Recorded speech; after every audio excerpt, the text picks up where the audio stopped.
On this episode of Cars with Cory, we're going to be working on my 1994 Yamaha Vmax-4 snowmobile. I needed to replace the track, and when I got the skid out from underneath of it, I found out that it's pretty much garbage. It needs totally rebuilt. It's not worth putting the money into. So I called a friend. He has a ProAction skid out of a 2002 SXR that he gave to me for free. So we're going to retrofit that into this sled.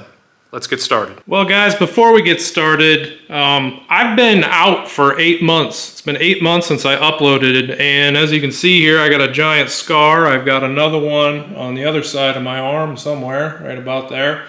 I actually tore my bicep tendon back in March, so I guess it's 2025. It is now November of 2025. But anyway, right about that time after I got it fixed, I decided, you know what? It's been years since I've snowmobiled, so I went ahead, got on Facebook Marketplace, and I found this 95 VMAX 500. Most of the ones you see are a 600, but this one here is a 500. It's all here, not at the moment. I got some things taken apart. I choose not to do like a revival on this one because actually when I bought it, it ran and it moved under its own power. So I've been taking the time to get things cleaned up. This thing was nasty dirty. It's still dirty in some areas, but got the seat cleaned up. It looks pretty good. I think we can run it. Just some overall general looking through items and making sure everything's copacetic. I did go through the clutches, really just cleaned all the corrosion and dust out of them. Primary is off right now because we need to drill for the ProAction Plus skid, but just kind of getting started on it. This one here, I believe, according to the person I bought it from, was actually a wrecked snowmobile, and a paint and automotive guy actually owned it, and he bought it with a broken hood and some broken front pieces, and he painted it. So when I saw it in the picture, it just kind of looked like some Joe Schmo had flat black rattle canned it, but this is actually a real good automotive paint job. It's really dirty right now, but I was actually impressed with the finish, and I was really impressed with the fact that it started, and I actually drove it onto the trailer this spring when I bought it. So pretty good sled overall. I gotta say, these things are super easy to work on. I haven't encountered anything yet that's been a real pain, but I closed the hood, but I did rebuild the carburetors too.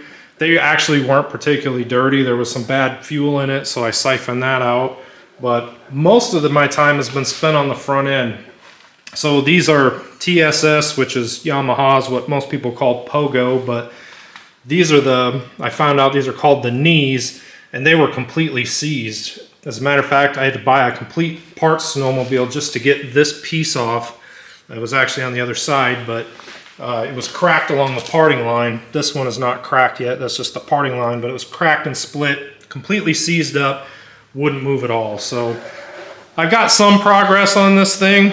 I actually already cut the track off, which is coiled up over here. It came with another track, which is in really, really good shape. It's just kind of old, so it's a little dry rotted, but the cleats on the track and everything seems to be good. It actually has studs in there, but like I said, when I pulled that off, I got to the skid that was underneath of it, and I'm afraid this thing's just garbage. I started to try to work on a little bit. All the bearings are loose.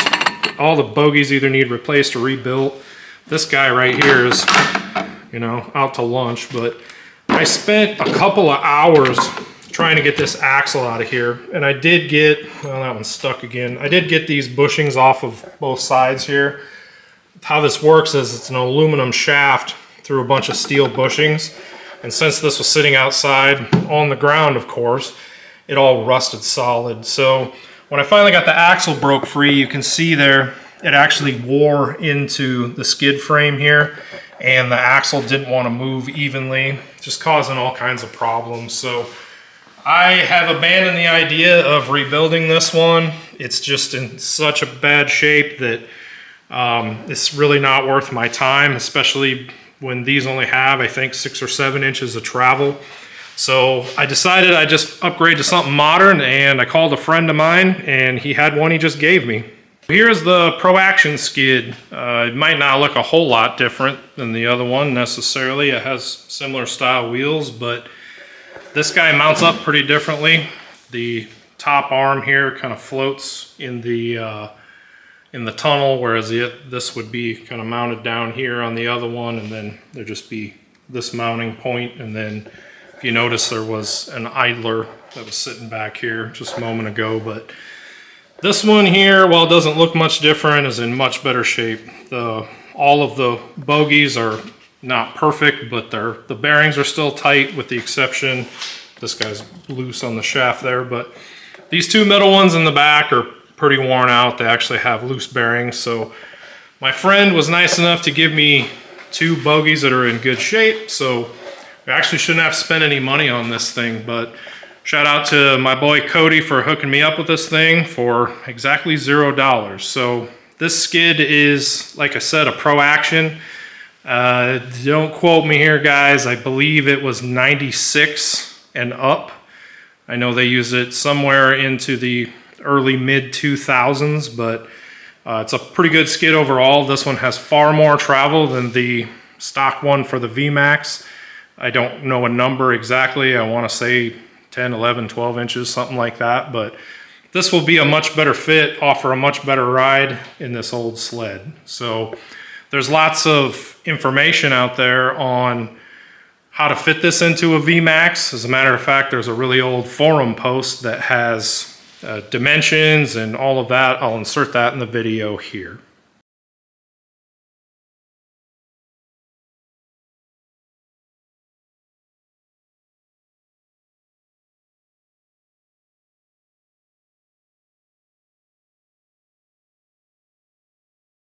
Okay, we're gonna get started on marking and drilling the holes. So over here on the drive side, you have to take your primary clutch off. You have the speedometer drive here. This looks a little different than the picture that you should have just seen. The carrier for the bearing is bigger on apparently on this VMAX 500. It looks a little bit smaller in the picture for the VMAX4, which is what that image is based off of, but tunnels and everything I'm told are the same. But what we need to get is we need 4.5 inches from the center of the speedometer drive, which is the center of the track drive shaft, over to the right here. So I found it best to put a piece of tape there so I could see my marks. So we measured over 4.5 inches.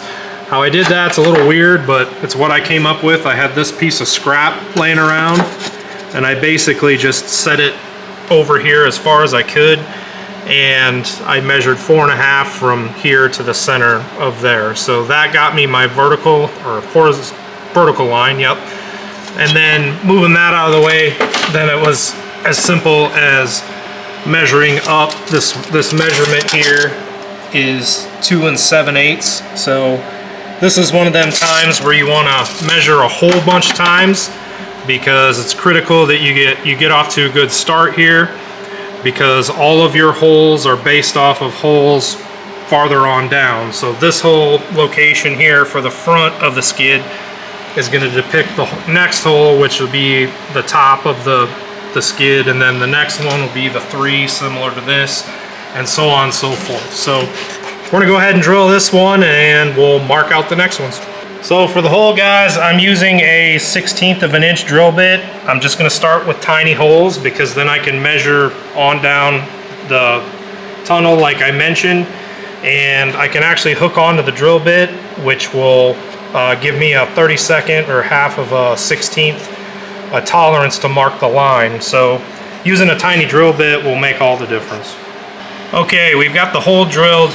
I did forget to mention, you're going to want to center punch that. This one is a very small, very precise one.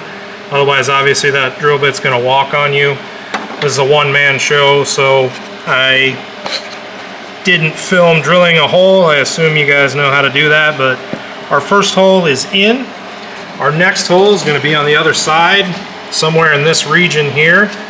Let's see, that is 11.5 inches from the hole we just drilled.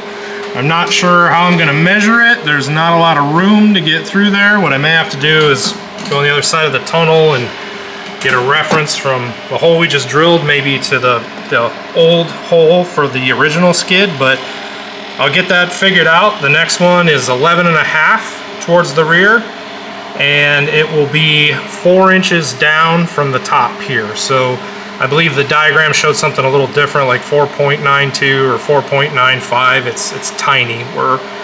I think we can deal with a millimeter here though, so we will mark that just a tiny bit short of 4 inches, but I'll get that measured up and I'll be back. Well guys, this might be one of those it's not stupid if it works situations, but I took my calipers that I bought at Harbor Freight, taped a pencil to each end, inserted one in hole number 1, and marked a line for number 2. Obviously it's super critical that those are 11.5. I've probably messed them up, they're just held on with tape, but it did clear, it fit, and it marked a line for me. So I did this one in pencil, marked, like we said, 11.5 over, and I believe it's 4 inches down. Yep, so 11.5 from the other hole and 4 inches down from the top of the tunnel. Puts us right in that spot right there. So I will center punch that one and go ahead and drill that one at a 16th, and we'll move on to the next. Well, do you guys overthink things? Because I sure do. A yardstick fits right behind the footboard there, and as I was walking back after sharing my contraption, I thought I'd just do this. We're really close, maybe a 32nd off. I'm gonna call that close enough. I might just drill to the right side of the line, but we should be good there. So word of the wise, guys, just use a yardstick, hold it on the center line of hole number 1, and mark off 11.5 inches down 4.5 from the top. Or excuse me, 4 from the top, not 4.5. Okay, here's the hole we just drilled. We moved over 14 inches from that, and we are down 5.5 from the top, so we're pretty close. This will be the farthest forward hole of the 3-hole bracket. I actually have to use the one that came out of this snowmobile.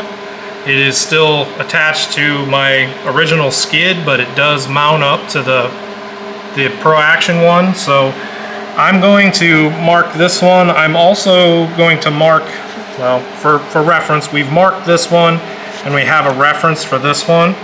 I'm gonna go ahead and mark the second one and make sure it lines up with my bracket, because I am actually unsure if these dimensions are for the ProAction bracket or for the VMAX bracket, or possibly they're the same. It's actually quite comical how much of the stuff on these were the same over the years. So I'm gonna go ahead and mark up hole number 2, and then we'll take a look at it versus the bracket. Okay, so I grabbed a bracket off the VMAX. I measured outside to outside of these 2 holes, and then inside to inside of these 2 holes. So for outside to outside, we got 3.995, inside to inside 3.283. Subtract those 2 numbers, you get 0.712 divided by 2 is 0.356, which is the middle point between these 2 represented here. So we take the inside diameter, add the middle point, half of this, and we get 3.639. So I set my calipers to 3.639 and took them over there, and I can show you guys, but long story short, it's close, but it's not perfect. It's about 1/8 of an inch off. So what I'm going to do is I'm going to go ahead and make an adjustment. I don't know how well you guys can see that, but it's just a little bit wider than the mark there. So we're gonna go ahead and, oops, sorry, I wasn't on there. There we go. So you can see it's just a little bit wider than the mark. I'm not sure if the SRX brackets that would have came on this skid are actually a little bit narrower. We're only talking about 1/8 of an inch here, so it's possible when adding up all of the measurements for the front mount, the what would be like the idler mount, and then this guy up here, the top mount. So this one here will go onto this, like so. Sorry, it's backwards, like so. I think between getting the geometry of all of those, there's bound to be some tolerance. We're using you know, scrap pieces of metal. I'm using carpenter squares or speed squares. I've got a level. We're using a yardstick. So you add all that up, it's probably not going to be perfect, but I'm going to make sure that this guy's going to mount up. So I'm going to move that. I'm going to move the back hole in that. I'm going to go ahead and move it. So we're talking about not these particular holes. It's actually, we're marked here and we're marked here. So I got a little tiny scratch there, which I'm sure you guys can't see, but we're just gonna go an extra 1/8 of an inch out from our mark here. And then I'll put that, I'll bolt that bracket onto the back and I'll drill the top hole here. So I feel pretty good about where we're at. So I'm gonna go ahead and do that, drill these holes up. And then what we're gonna end up doing for the other side, we don't have measurements for that side. There's no picture, there's no reference. So we can either start from scratch. We do have the chain case in the way down here. I have not yet removed the side cover, but I think what I'm gonna do is I'm gonna get on the inside, on the underside of the tunnel here, and I'm gonna mark those holes on a piece of cardboard and make a template. So I'll mark both sets of holes. I'll mark the new holes and the existing holes. Then I can lay it, basically pull the template straight over, and I can lay it on the existing holes. I've got 1 there and 3 back here. I can line it up with that, and then I can mark all of our new holes for this side. Probably have to drill everything from the inside. Definitely will, actually. But it seems like a great way to transfer everything to this side. We just have to make sure that our template is lined up perfect and very precise. Okay, so before I make a template, I got the hole diameter. So Harbor Freight, I think this is an MIT set from, you know, the Compton tool swap meet truck from 100 years ago. These are punches, and they are set to the sizes of drill bits. These are very handy in figuring out what size of hole you need to drill. So what I found, so we're going from back, middle, front. So back, well, we can go the other way. So this is how we drilled the holes. It's just, this would be on, the orientation would be on the right side of the sled that we haven't marked yet. But the front hole, we have at 27/64. If you don't have a 27/64, 7/16 is gonna be a little bit bigger. I don't know if I would risk it on the big one, on the pivot here. But if you're in a bind, I suppose you could do a 7/16. I'd really recommend getting a 27/64 though, because that is the exact size. For the back 3, for the bracket, this bracket, on how I'm doing it, using my VMAX bracket, and then the idler one, which is this guy right here, or no, sorry, this guy's the idler, this is the bracket. These have the same holes and take the same bolts the VMAX did. So I used the tunnel holes for reference. Those are 11/32. Now you could go up 1 size to 23/64 and you probably be okay. 3/8 is 2 sizes, so that's essentially 2/64 or 1/32 bigger. That's up to you guys. Ideally, you should go with the 11/32 bits if you have them. So I'm gonna go drill the 3 I marked to size, and we'll get started on making a template.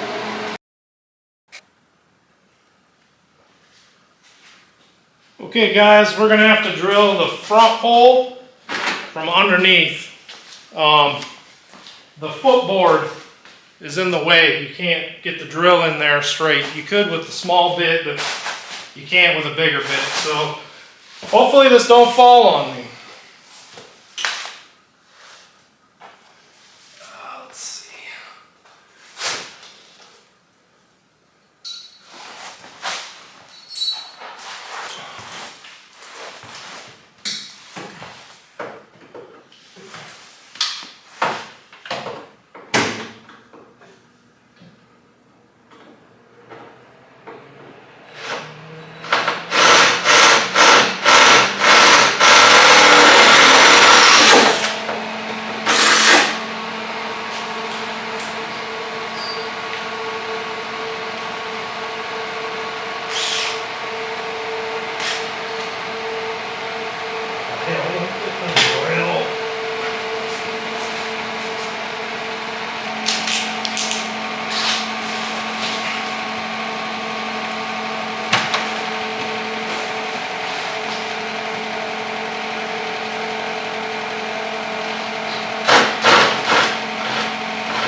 Okay, we've got all the holes drilled to size. So here's our new front skid hole, which is really close to that reinforcement, the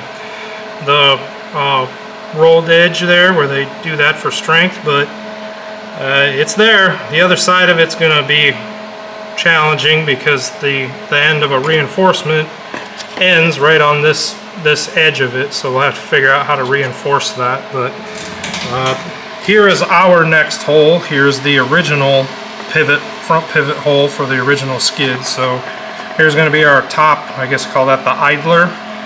Here's our former idler from the VMAX, and then we have our 3 new upper rear bracket holes here, and then here are the 3 originals. So we drilled this one, this one, this one, this guy here, and of course this guy here. So they're all to size. As I mentioned, guys, I had to take and put this bracket on. Remember, we had these 2 drilled, and this one we didn't have a measurement for, so obviously took this guy, put it on the back, put a couple bolts in it. I marked it from the back, this hole here, and then I piloted it from inside the tunnel, so inside out, and then I drilled it to size this way. So as it turned out, with all 3 of these holes, I'm glad I made that adjustment back here, and I would highly recommend lining it up with your bracket before you drill that 3rd hole. I mean, this mark will get you in the ballpark, but if it don't line up, it don't line up. Even though I made an adjustment, I still had to take the drill and do the old school with the drill and wallow the holes out just a little bit to get everything to line up in order for that to bolt in back there. So that's where we are as of now. I have not quite decided if I'm going to try to make like, it would be pretty easy to just essentially screw a piece of wood on the back and then use the existing holes in the sled to mount it up, like those ones, and this one, the original hole for the idler, and then the original pivot hole up here, because then I can just mark our new holes, and you know, I can drill those on the bench in that template, and then I can essentially, you know, I won't want to flip it, but pretend it's against this side. I'll just slide it over the other side and bolt it on from the other direction. And then I can just, from the inside, inside on the tunnel, I can mark all the holes and pilot them from the inside and drill them back through the outside. So I haven't figured out how I'm going to do that yet. As you can probably tell by my speech, I'm tired as hell. So I'm going to go to bed, and I will see all of you beautiful bastards in the morning. Well, good morning, everyone. Welcome to a fine November cold morning in Iowa. Came out, got the heaters going earlier this morning, so we'll get started again today. Something I didn't mention earlier, when we drill new holes in the tunnel, they're going to need to be reinforced. So for instance, our center hole, this is formerly the idler, is nice and firm here, but this one here, probably can't see it. There's no plate behind here. There, you can see with all these extra rivets, this is all plated back here. As a matter of fact, our rear mount with our new holes here, that guy is actually good because there's already a reinforcement there. We're gonna have to add one for the center here, and then the front. This is in the steel frame rather than the aluminum tunnel, but we're gonna have to get creative with that. We've got this bead roll here, and the edge of the tunnel, I don't know if we can see in there, is actually right up against the front of that. Bring you in there. So it's right literally on the edge of where the tunnel ends and the subframe for the front end begins. So I want to touch on that. I haven't fully decided if I'm going to build a template or if I'm just going to measure the other side. Now that we have this front hole in place, I can reference that to the other side and start there and just work my way on down the line like I did last night.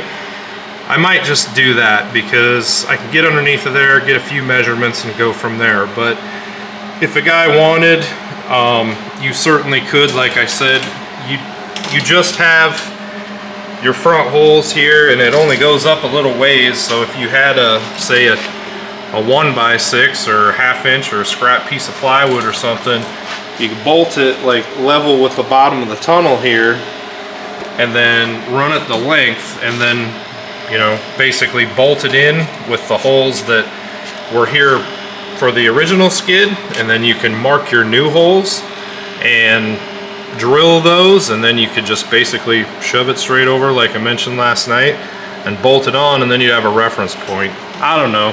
I guess I'm still on the fence. I'll leave it to chance. If I happen to have a piece of wood or cardboard or something that just happens to fit that profile, maybe we'll go that route. Okay, so I decided to go with the template approach. This is just a scrap. I had a piece of this that was about 5 foot long. I've cut it down to, I think, exactly 36 inches. Probably could have went a little bit longer than that, but this is about 4 1/4 tall. This is 3/16 plywood, I believe. I just happened to have it, so we left it to chance, and I found a piece. So there's a lot of obstacles to making a template. First and foremost is all of the rivets that are in the way. There is a bracket behind here, which I'm going to end up taking off. I decided that through the help of a whole bunch of clamps here, I'd try to get it clamped up there and see how I felt about it. And I think it's gonna be fine. I'm gonna go ahead and drill the plan is to drill the factory holes from the outside. I can do those ones. I can do the idler. This one's going to be a challenge. I got the footboard in the way. And then from there, I will drill our new holes that I can from out here, which will include our new top idler and then our 3 for the back here. Obviously, I have to move the clamp. I'm gonna have to mark the front hole and pull it out and drill it. I'm gonna try this, everyone. If I pull it out, drill it, and put it back and I don't like it, we'll probably go a different route. This was the only piece of board I had like this, so I'll show you underneath kind of what it looks like. But essentially, we've got a board and a whole bunch of clamps. So I put on these type here just basically to locate the bottom of the tunnel. I had one up there, but I had to move it. It was in the way. So a lot of clamps, a lot of boards for extra support. The quick grip clamps actually grab the outside of the footboard. That worked out pretty slick, but we're gonna try this. Like I said, if I don't like it, once I have it done, we'll go a different route, probably just do the measure route from there.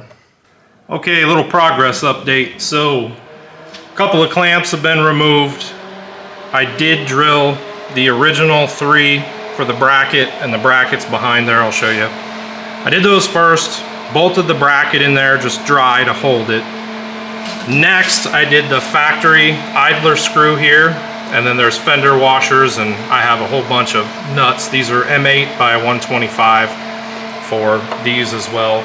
I did actually have to drill this one to an M10. Originally, when I drilled it to an M8 size. This is an M10 on the ProAction.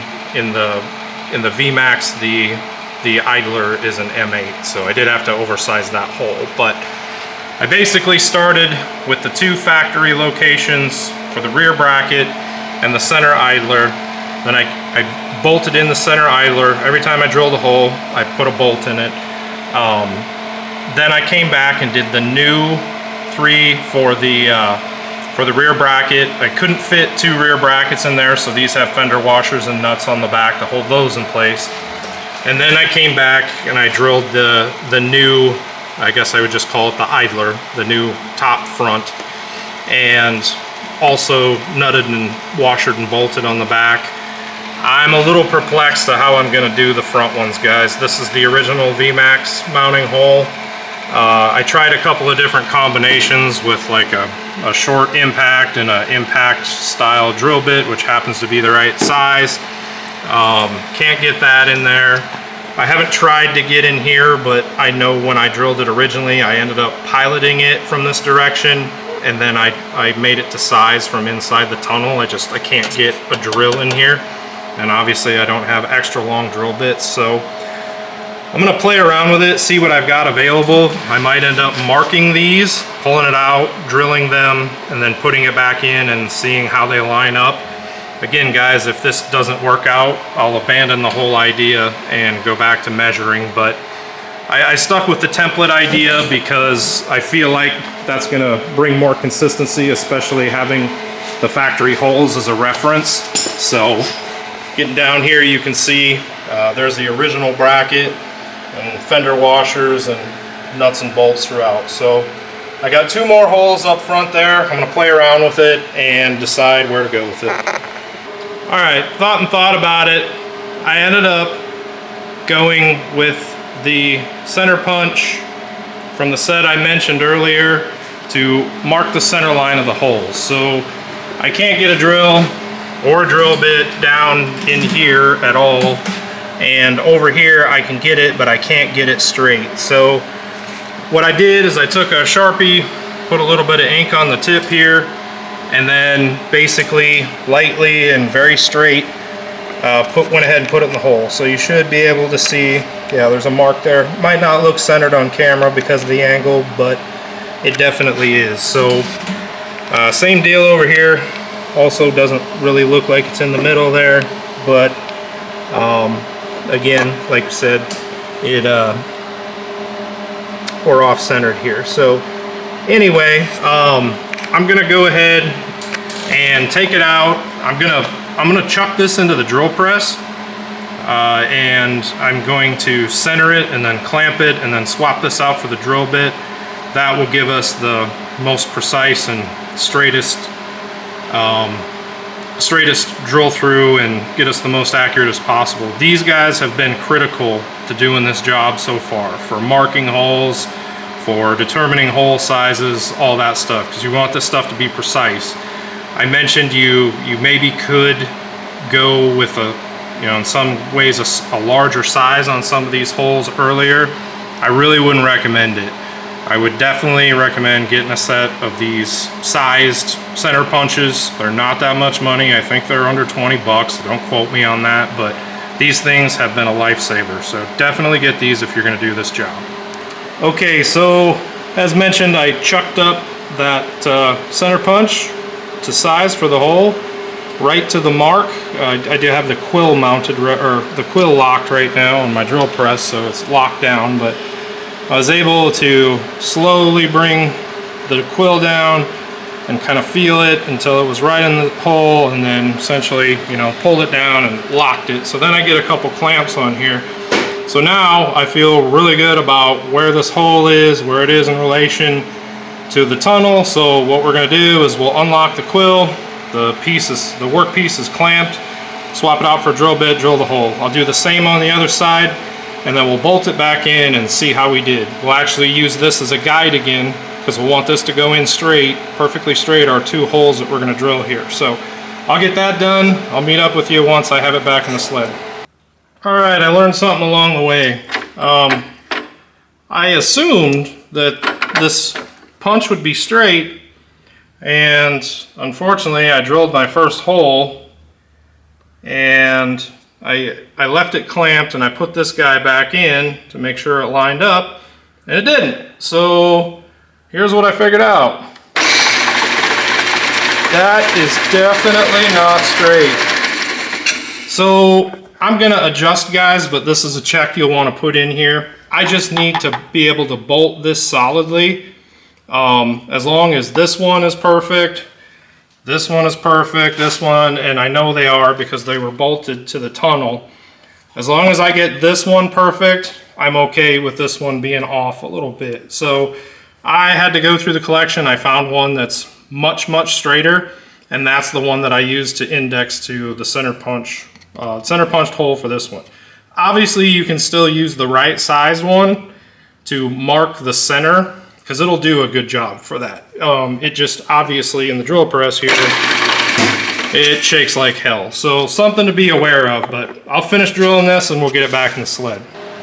All right, I've got it bolted back in. Miraculously, the stock bolt actually lined up. So I just have the stock bolts in. I've got the 3 rear, I've got the factory idler, and then the front skid, or the front one for the skid. And check it out, everything is lining up great. I don't know how well the camera will show, but everything is lined up. Our new idler hole is lined up. And most importantly, I'll get you in here as best as I can. I've looked at this a bunch of times, but this guy is lined up great too. So, hey, we did it. We got away with it. I'm not sure how I got this one. It's not perfect. I can see just it's off by like a 16th maybe, but the bolt goes through, and these ones, everything else lined up absolutely perfectly. So this guy's just got to hold it, and as long as this one and this guy line up, guys, I'm good with it. So just be cautious of, obviously, of $20 center punches from Harbor Freight. Probably not straight. A couple of whacks with a hammer, and I'm sure they're not hardened to a point where they're gonna stay true. So anyway, guys, I'm gonna move this to the other side, mark some holes, get the other side drilled, and then after we make some reinforcements, this one back here is fine. This one here is going to need some reinforcing on the inside of the tunnel, and obviously so is the front one. So I'm gonna have to figure that out, but I'm gonna go ahead, move that to the other side, drill that. I don't think you guys really care about seeing that. I'll show you when I'm done, and then we'll get to work on some reinforcements. All right, so we got the template underneath bolted with the factory bolts. We got the 3 for the back mount, got the stock idler mount, and the front mount up there. And it's real simple from here, everybody. You just drill your new holes in the right sizes. Really nothing to it. So I guess I would recommend making the template versus doing all the measuring, because this was done in like 5 minutes flat. Okay, we've got the skid mocked up and it's back on the ground. Not a lot of lift compared to stock, but I also don't have a track on there. I also didn't reinforce anything yet. I definitely will do that, but I wanted to get it on the sled and make sure everything was going to line up. So good news, bolt holes lined up great. There is a little grinding, so on the 3 new holes here, there's a couple of rivets in the way. This one's in the way, that one's in the way, and this is true on both sides. But I got the front bolts in, so these are just temp bolts. There will need to be some spacers inside the tunnel. The ProAction is a little more narrow, but it's in there. So this hole came right through the damn serial number, but I guess it kept the important part. So guys, it's under there. It does fit, everything lined up. Admittedly, I did have to take a rat tail file to these holes just a tiny bit to kind of get everything to line up, but everything's under there. Okay, I suppose before we pull it off, I ought to show you guys how it mounted up. So this guy here, the back mount, it lined up perfectly, even with the VMAX brackets. Might be just a skosh tight, but no big deal. Even with a jack underneath of this, it slid right in there. So as you can see up there, the idler, the next one up, that's got a gap in it, and you should be able to see all the way up there. That one also has a gap in it. So we got some spacers to make. You can see from down here, got a gap on the front there, and we've got a gap right there. So we're gonna have to make up some spacers before we put it back in, but it is in. It does travel. I was really gentle with it because I have not yet reinforced the tunnel. Like these reinforcements here, as you can see, there's not one on the idler up there, and we need one up front too. So I believe what I'm going to do actually is I'm going to remove this, which is the pivot formerly for the front. I might end up grinding the rivets on that and moving that guy up where the new mount is. Morning, guys. It's the next day. Ran out of energy after I got the skid on yesterday. Out here this morning, day 3, I guess. Got the skid out, so I guess it went past it here, but here is the ProAction back out of the chassis, my side-by-side. If you're like me and have no friends or friends that are too busy to help.